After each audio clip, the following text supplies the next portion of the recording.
She said they were watching her, that she didn't feel safe, but nobody listened.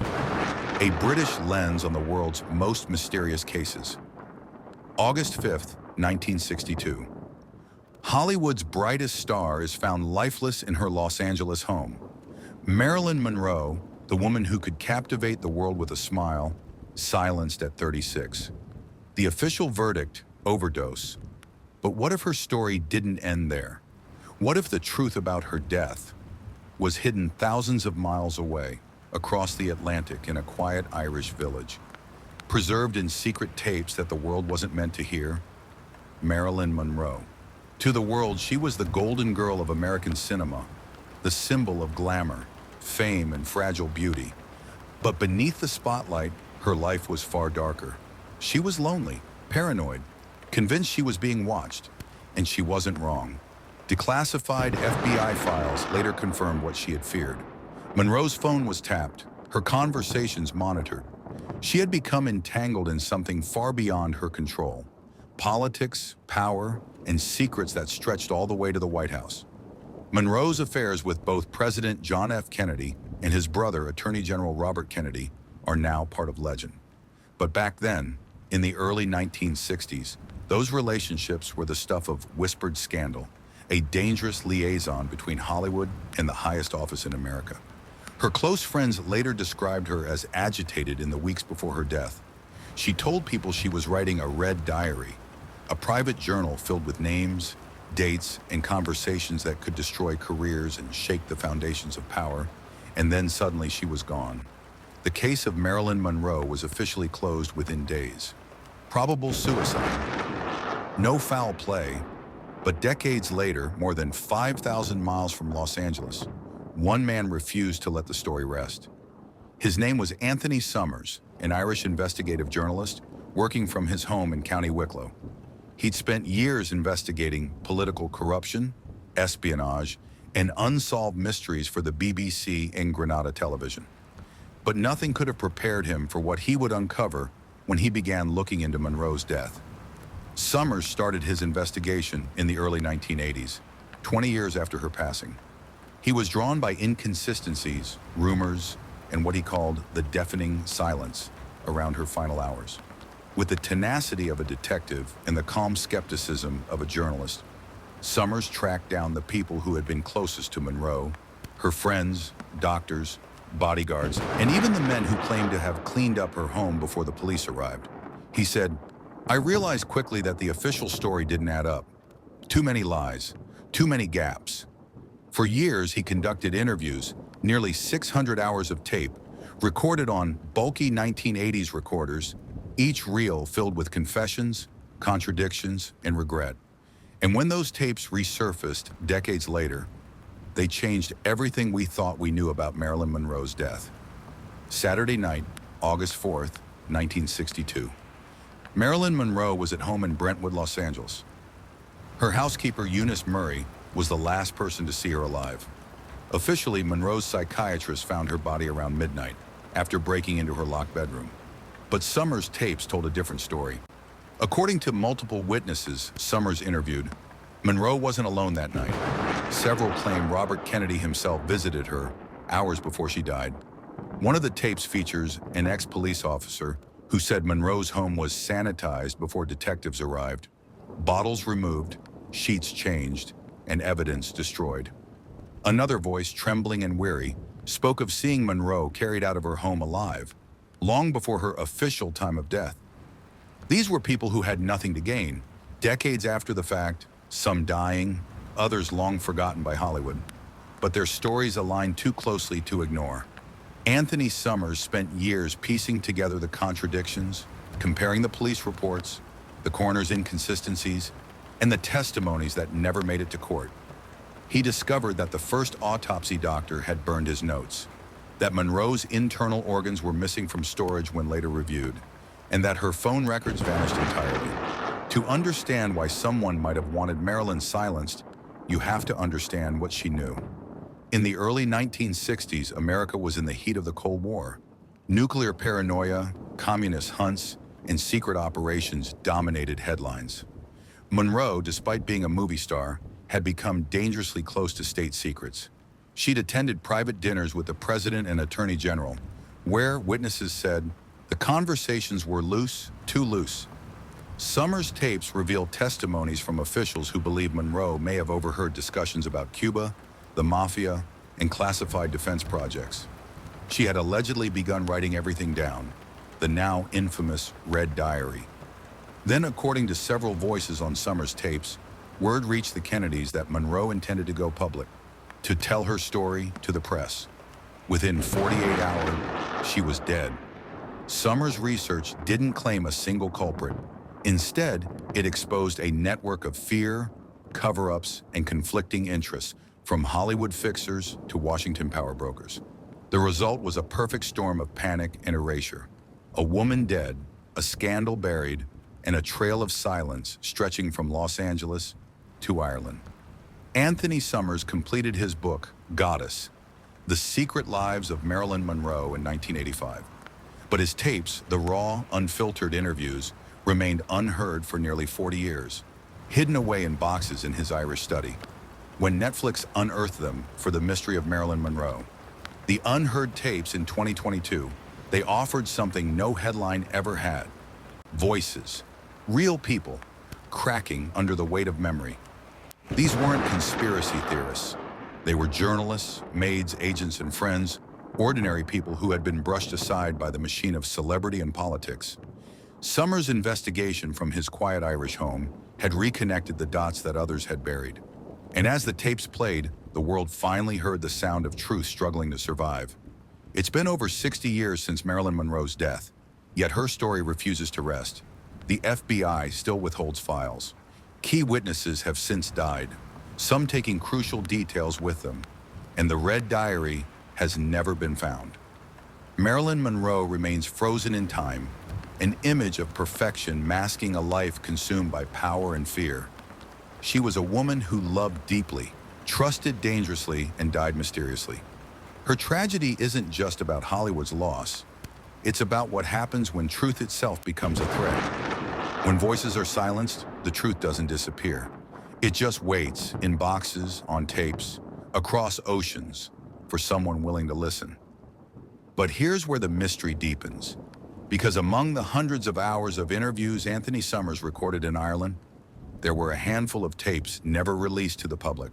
Sources close to the project claim that one of those recordings contained a direct confession, a name, a voice claiming to know exactly who gave the fatal order and why. Those tapes have never been broadcast. Their location, unknown.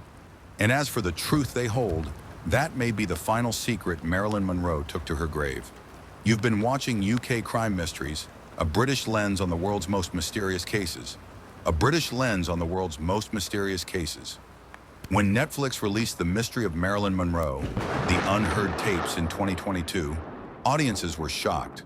Hundreds of interviews once locked away in Anthony Summers' Irish home were finally heard for the first time.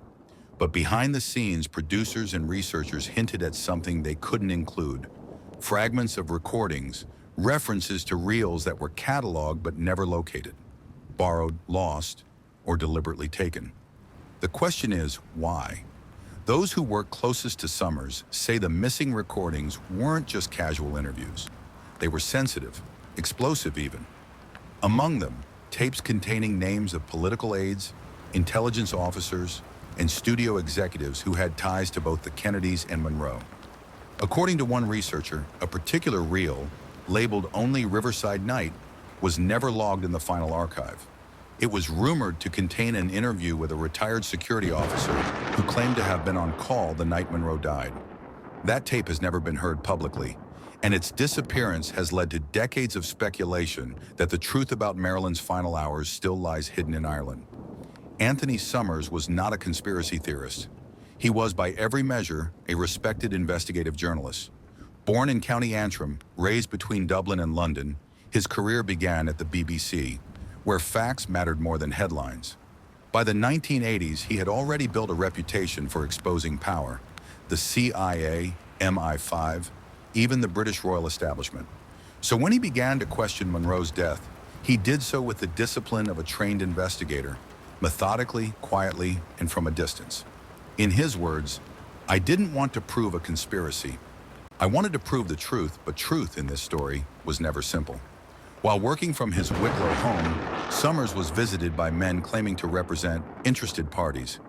He told friends they urged him to drop the Kennedy angle, that it was dangerous to keep digging. He didn't listen, and soon after, strange things began to happen. His home office was broken into, files shifted, boxes unsealed. He reported it to Gardaí at the time, but nothing was ever found stolen.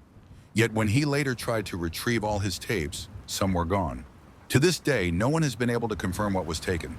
But what we do know is that after those incidents, Summers began backing up his remaining interviews in a private vault outside Ireland, citing safety concerns. So what could have been on the missing tapes? To answer that, we need to look at who Marilyn Monroe was speaking to and what she was planning in her final days. Multiple witnesses told Summers that Monroe had grown angry after being cut off by both Kennedys. She allegedly threatened to go public, to hold a press conference exposing not only her relationships with the brothers, but also the conversations she overheard about Cuba, national security, and nuclear testing.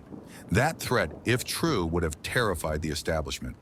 And if one of Summers' missing recordings contained testimony linking political operatives or intelligence agents to a cover-up, it could explain why those reels never saw daylight. One American archivist familiar with the project later said, "We were told that the missing boxes might have included statements that were legally unplayable, people still alive, people with power." Others believed the tapes were deliberately taken in the late 1980s, during a period when Summers' work was being quietly monitored by both US and British intelligence agencies, due to his reporting on espionage and Cold War activities.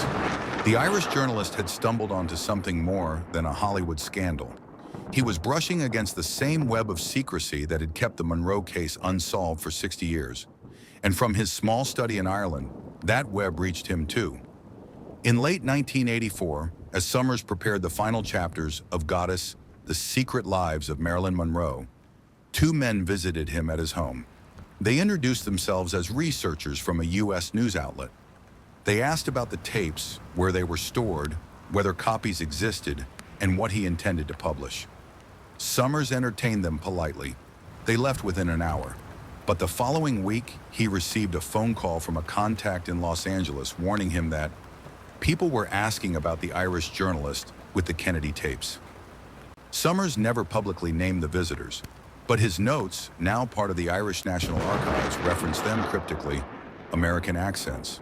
One called himself Mr. Rivers, asked if I'd ever visited Hyannisport, the Kennedy family's private compound. It was a question that chilled him, and that's when, according to his assistant, he began to fear for the tapes' safety. Shortly after, he moved several boxes, marked MM Interviews, Wicklow Collection, to an undisclosed location in Dublin for safekeeping. Only one person besides Summers knew exactly where. That person died in 2019. At the heart of this entire story lies one object, never seen, but endlessly whispered about. Marilyn Monroe's Red Diary, the journal where she supposedly wrote names, phone numbers, political conversations, and details about affairs that could end careers. It's the holy grail of Monroe's mystery, the one thing that, if found, could finally separate fact from fantasy. In 1992, while researching in Ireland, a BBC producer claimed to have seen a typed transcript labeled "Extract from MM Diary, translated copy."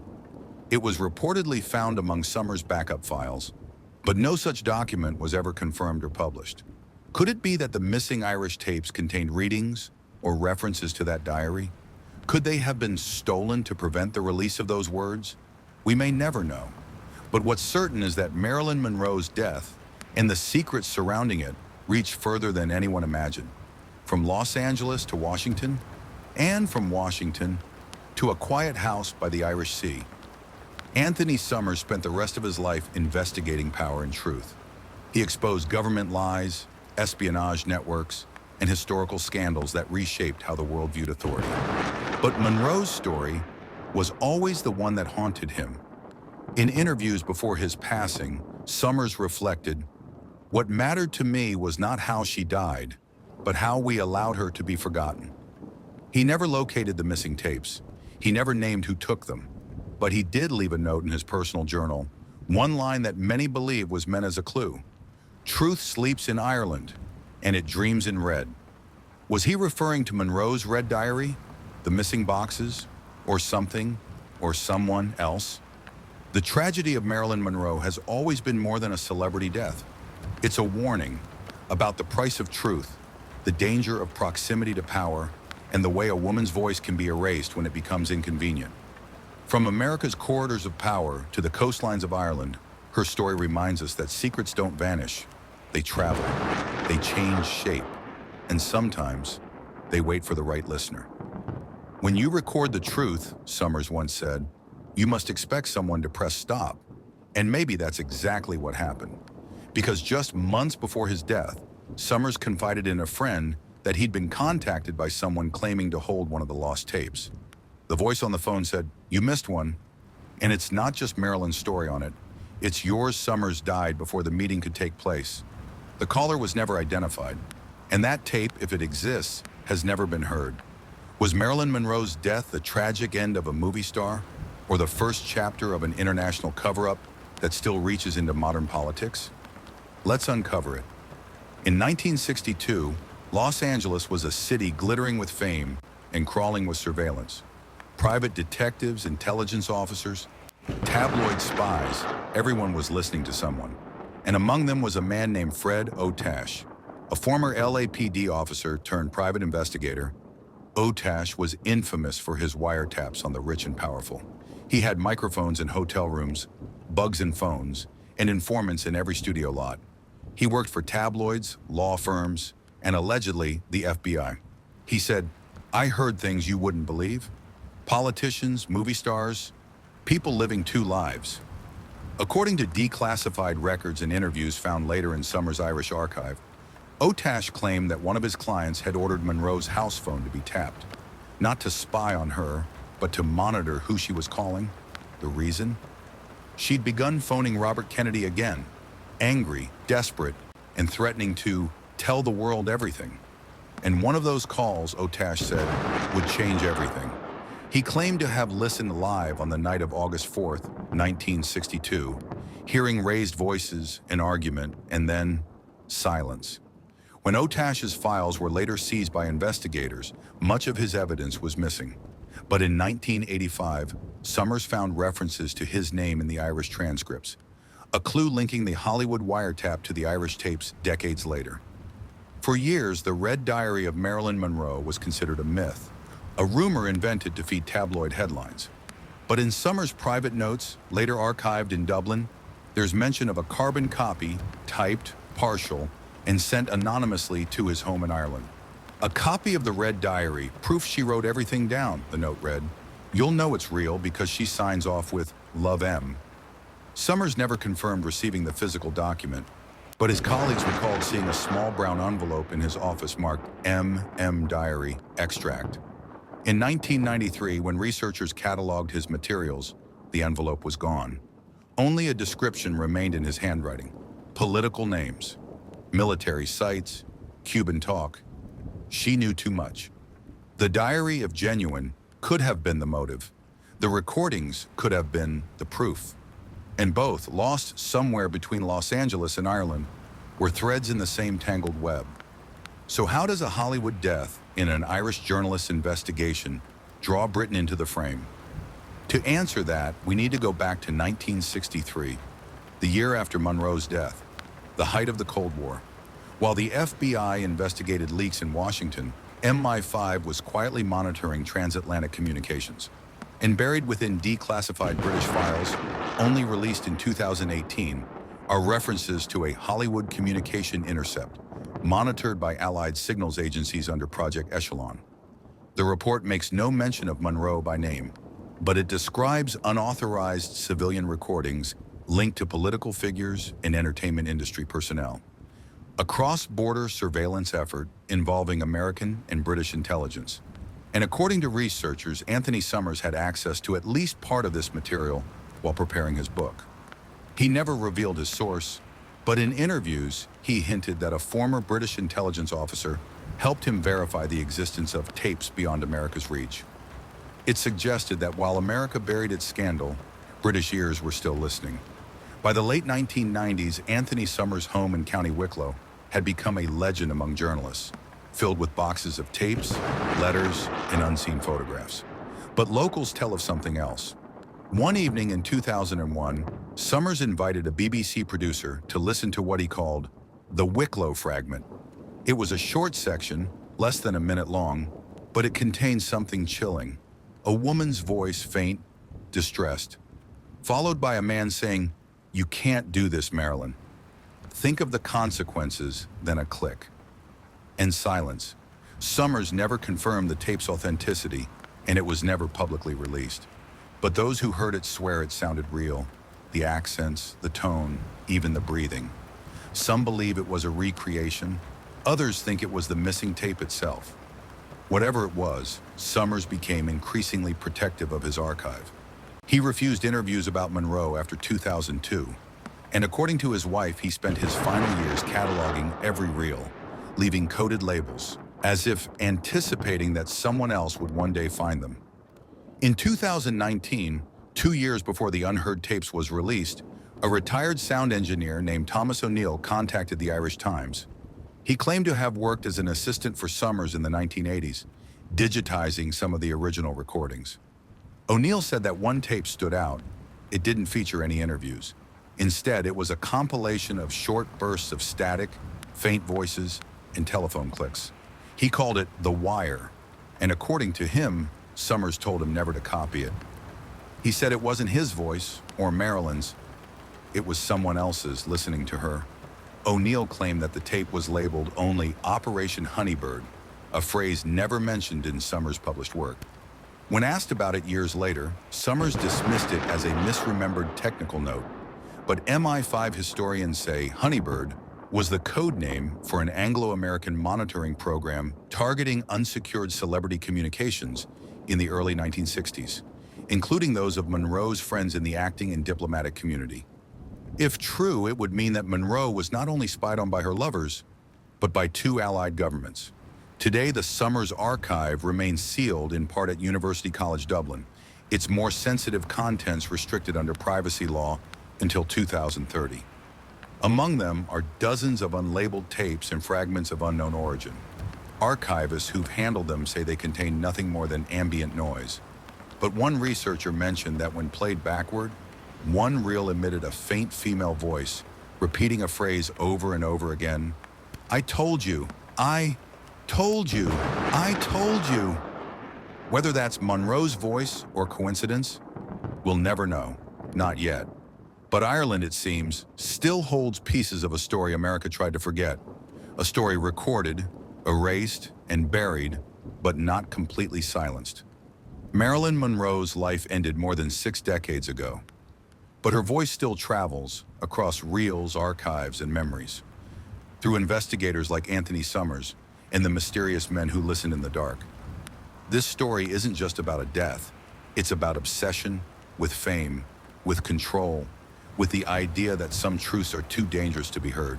Because when power fears exposure, it doesn't just silence the person, it silences the record. Summers once said, "History isn't made of facts. It's made of what survives after the facts are destroyed." And yet, the tapes survived. In Ireland, in fragments, in whispers. And recently, according to new Freedom of Information releases, 2 unnamed audio files were quietly logged under the FBI's digital archive, dated August 1962. Files that had never been referenced before. Their names? Brentwood_call_A and Honeybird_3. Their contents remain classified. While the world mourned Marilyn Monroe, behind closed doors, MI5 and the CIA were playing a different game. One where a movie star wasn't just a symbol, she was a liability, and what they knew has stayed buried for over 60 years.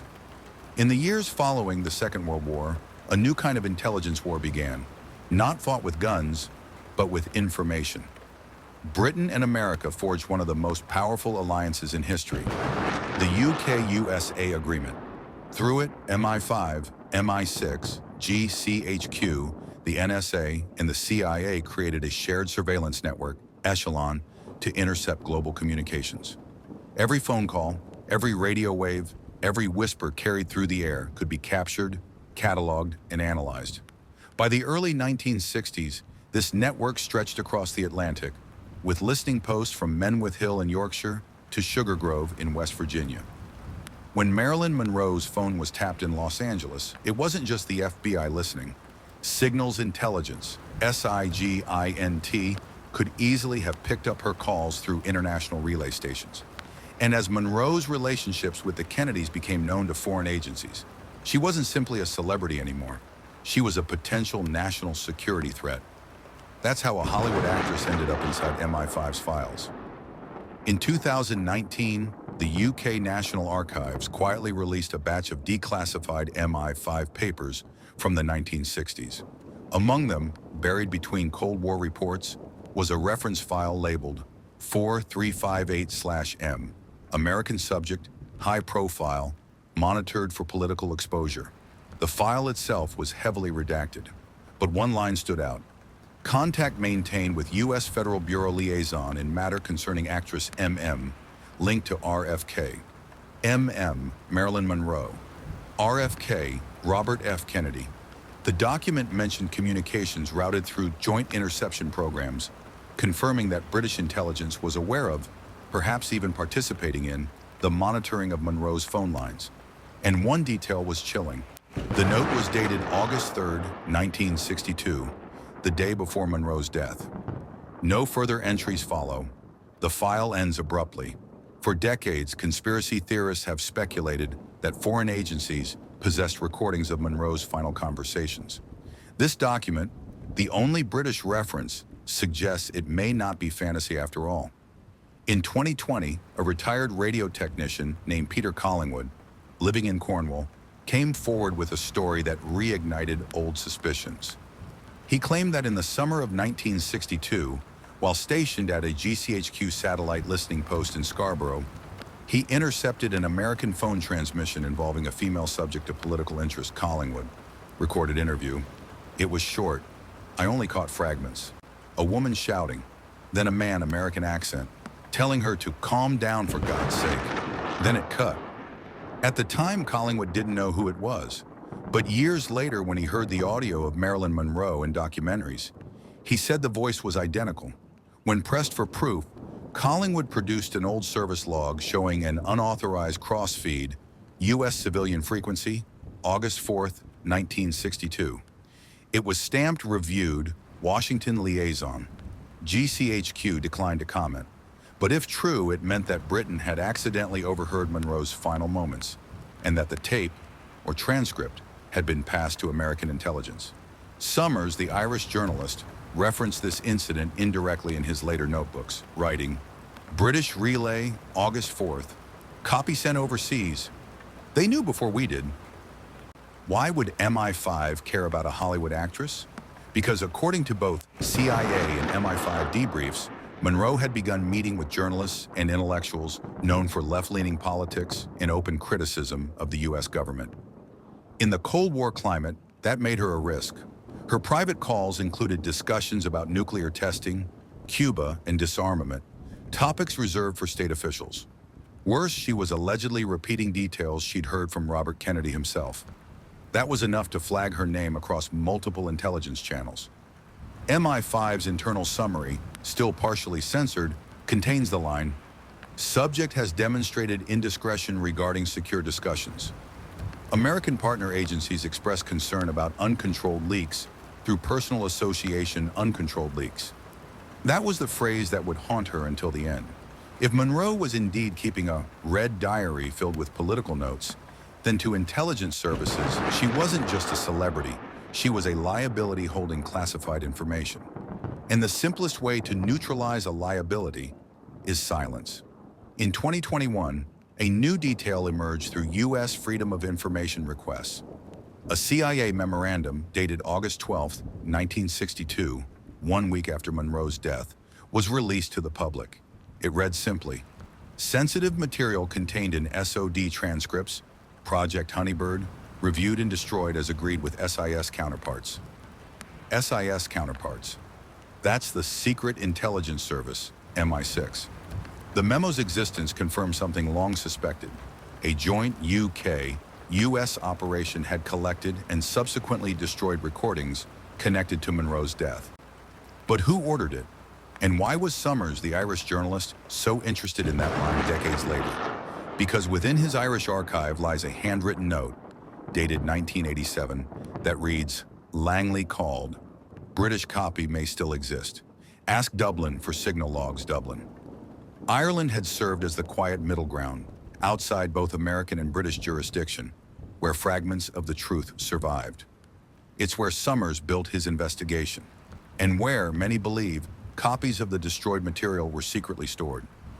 By the time Anthony Summers published Goddess, much of this network, MI5, CIA, GCHQ, was still hidden from public view.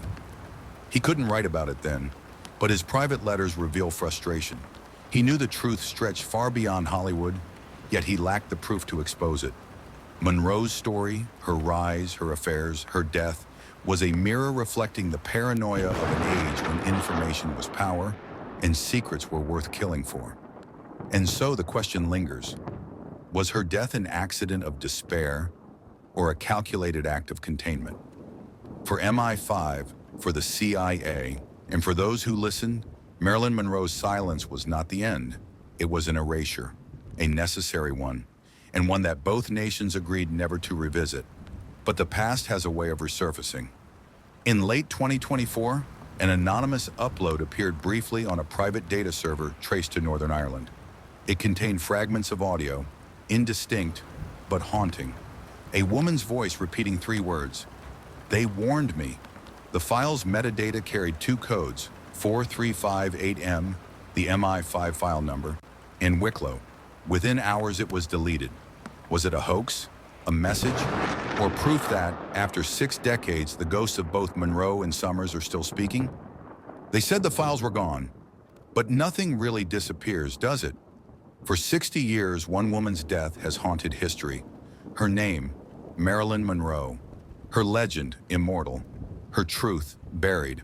From Hollywood to Washington, and across the Irish Sea to the British Isles, her story has passed through journalists, spies, and archivists.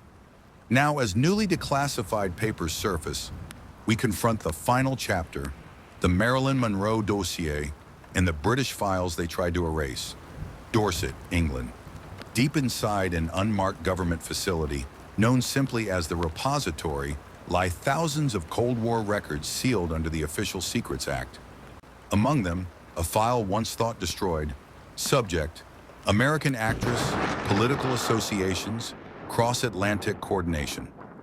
The document is referenced in an internal memo between MI5 and GCHQ, dated 1965, 3 years after Monroe's death. Certain material pertaining to prior joint interception operations, reference case 4358/M, should remain embargoed indefinitely. 4358/M, the same file number that appeared in the MI5 release decades later.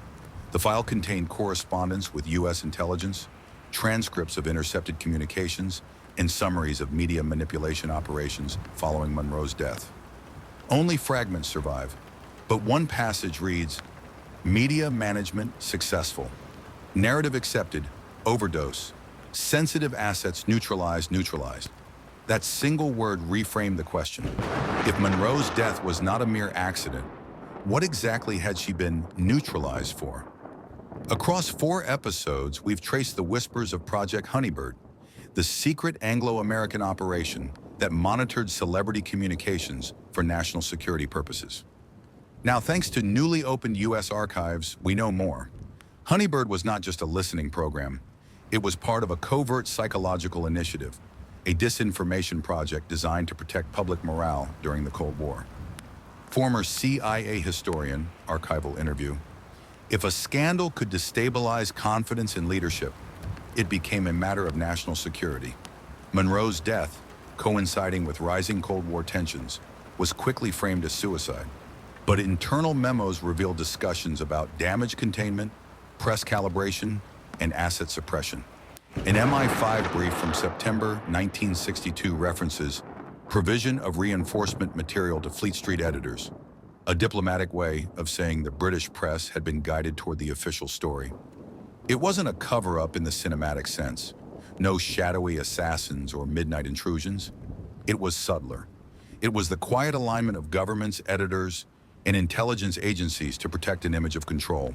And in that silence, the truth was buried alive. For decades, Irish journalist Anthony Summers fought to unearth that silence. Working from his Wicklow home, he gathered testimonies, secret recordings, and transcripts that now form the largest independent collection of Monroe-related evidence in existence. When Summers died, his estate donated part of his archive to University College Dublin, but not all of it. In his private journals, still restricted, there's one entry written in 2009, dossier moved. Not in Dublin. Safe researchers who have handled the public collection say there's an inventory list with gaps, missing boxes between serial numbers 47 and 52. Each labeled US/UK coordination. Inside one surviving box lies a typed note from a British source codename Orion. London retained copy of 4358/M, marked for destruction in 78, never confirmed destroyed. Summers underlined the next line in red. Proof survives in the margins. In early 2025, a researcher at the British Library made a discovery in a private donation of intelligence documents. Among them, a single-page letter, unsigned, typed on fading MI5 stationery.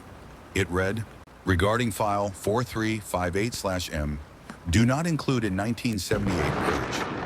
Material cross-referenced with Operation Honeybird for training purposes. The erased file had survived because it had been used to train new recruits. The letter bore a stamped code, PX44/Monroe. That code matches an internal catalog number from GCHQ's training syllabus in the 1980s, case studies on media compromise and signal intercept protocol. In other words, Marilyn Monroe's death was taught as an example of how to manage information, not as a tragedy, but as a lesson in control. This was the heart of Summers' obsession. He once told a friend, the truth about Marilyn isn't how she died. It's how they learned to make her death useful. In 1988, Summers agreed to appear on RTE radio in Ireland for a special broadcast about Monroe. But the episode never aired. RTE pulled it from the schedule hours before transmission. The official explanation? Legal complications. Unreleased internal notes from the broadcaster show that Summers planned to play a short recording, an unreleased snippet from his collection, a man's voice saying, "It's been handled." Washington's satisfied. London's clean.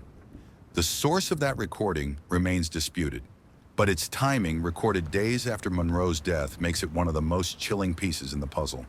The broadcast was canceled. The tape was locked away.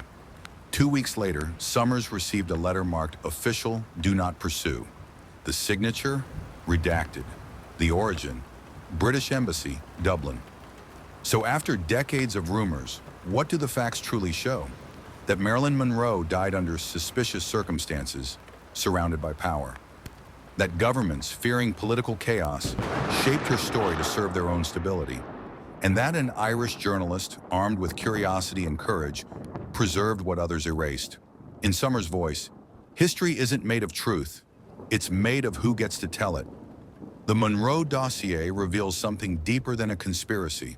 It shows how fragile truth becomes when it threatens the powerful, how easily one voice can be rewritten, how conveniently memory fades. Monroe wanted to be heard. Instead, she became an instrument of silence. In January 2025, a new document surfaced in the UK National Archives. It was titled Press Strategy Review, U.S. Incident, August 1962. Within it, a handwritten note reads, "Ensure Monroe case remains a cautionary model for cross-media cooperation. Destroy residual transcripts under PX44 guidance. British copy secure, never acknowledged below it. One final line in fading ink. Subject neutralized. Narrative complete." That was the last recorded mention of Marilyn Monroe in British intelligence files. After that, her name vanished from the record, erased officially, but immortalized by those who refused to forget. She wanted to be taken seriously, not just as a star, but as a person. And in the end, they made her a symbol instead. But perhaps not everything was lost. Because inside Summers' final personal notebook, his very last entry, there's a single sentence. They can burn the files, but they can't burn her voice. 60 years later, the Monroe mystery remains unsolved. Not because the evidence is missing, but because the truth was buried beneath politics, pride, and fear. Anthony Summers once said Ireland was the last honest witness. And maybe he was right, because while America wrote the tragedy, it was Ireland and Britain that preserved the echoes. The mystery of Marilyn Monroe, the unheard tapes, the missing tapes, and the files they tried to erase. But some say the story isn't finished. You've been watching UK Crime Mysteries, a British lens on the world's most mysterious cases. Subscribe to the channel where we uncover secrets from Britain's lost intelligence archives. Because in the world of power and silence, nothing truly stays buried.